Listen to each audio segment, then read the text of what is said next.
देख रहे हैं पीएन न्यूज लाइव, आपकी आवाज।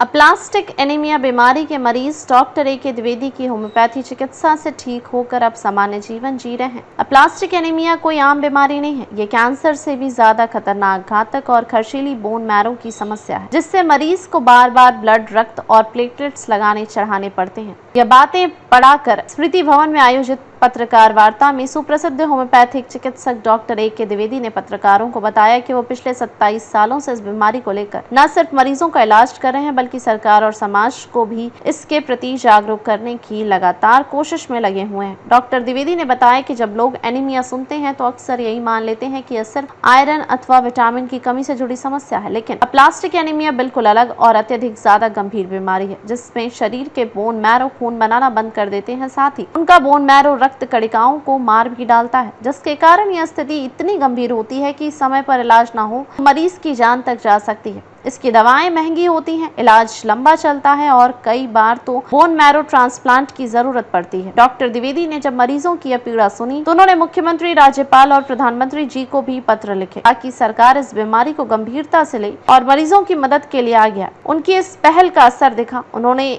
एक पत्र पढ़ा जो प्रधानमंत्री ने एक अप्लास्टिक एनीमिया के मरीज को भेजा है और उन्हें प्रधानमंत्री राहत कोष योजना के तहत 3 लाख की सहायता राशि प्राप्त हुई है। यह पत्र उनके लिए प्रेरणा बना और अब वो चाहते हैं कि और भी लोग जागरूक हों और इस योजना का लाभ उठाएं। उनका साफ कहना है, अगर सरकार कैंसर, किडनी सहित हार्ट जैसे रोगियों को विशेष ध्यान देती है और इलाज हेतु रुपए की सहायता करती है तो अप्लास्टिक एनीमिया को भी उसी श्रेणी में लाना चाहिए। यह बीमारी भी उतनी ही जानलेवा है और खतरनाक है तथा इसका इलाज भी उतना ही अधिक खर्चीला है। बीमारी की जड़ और अनजानी बातें। यह जानकर हैरानी होती है कि ज्यादातर अप्लास्टिक एनीमिया के मामलों में यह पता नहीं चलता कि उन्हें यह बीमारी क्यों हुई। कुछ लोगों में यह डेंगू या अन्य वायरस जैसे हेपेटाइटिस या एपिस्टिन बार वायरस, कुछ दवाइयां या जहरीली केमिकल्स की वजह से हो सकता है, लेकिन ज्यादातर मरीजों के लिए बीमारी अचानक और बिना किसी चेतावनी के सामने आती है। बहुत कम लोग जानते हैं कि यह बीमारी कैंसर से भी अधिक गंभीर होती है, पर इसका नाम ज्यादातर लोगों को पता नहीं होता। इसके अलावा में भी लगभग वही दवाइयां दी जाती हैं जो कैंसर के मरीजों को मिलती है, जैसे एटीजी और साइक्लोस्पोरिन।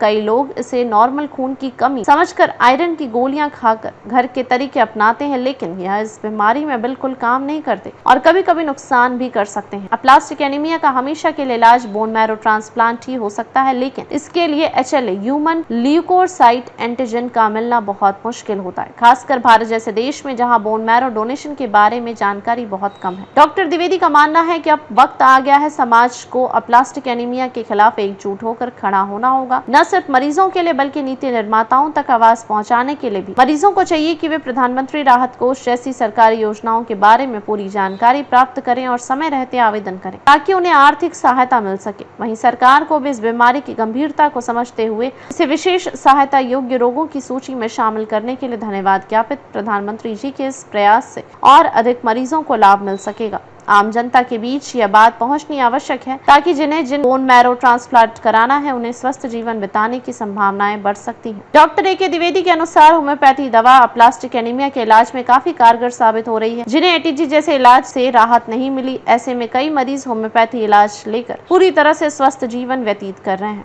डॉक्टर साहब अपना नाम और परिचय बता दें। मैं डॉक्टर ए के Dwivedi, member scientific advisory board, केंद्रीय होम्योपैथिक अनुसंधान परिषद, आयुष मंत्रालय, भारत सरकार। प्लास्टिक एनीमिया बीमारी के बारे में आज बता रहे थे आप। प्लास्टिक एनीमिया बहुत ही गंभीर बीमारी है। ये बोन मैरो की खराबी के कारण होता है। हमारे शरीर में जो बोन मैरो होता है वो रक्त बनाता है, ब्लड बनाता है। ब्लड में 3 तरह की सेल होती है, RBC, WBC और प्लेटलेट। लोग साधारण भाषा में एनीमिया को केवल इतना जानते हैं कि हीमोग्लोबिन की कमी। जिनको अप्लास्टिक एनीमिया हो जाता है उनके शरीर में हीमोग्लोबिन कम हो जाता है, प्लेटलेट्स कम हो जाता है, RBC कम हो जाता है, WBC कम हो जाता है। जब तीनों सेल्स कम हो जाता है तो उसको पैनसाइटोपेनिया बोलते हैं। ये बोन मैरो की अत्यंत गंभीर तरह की बीमारी होती है। इसमें मरीज को बार बार ब्लड और प्लेटलेट्स लगाना पड़ता है। अगर शरीर में खून नहीं रहेगा तो शरीर काम नहीं कर पाएगा।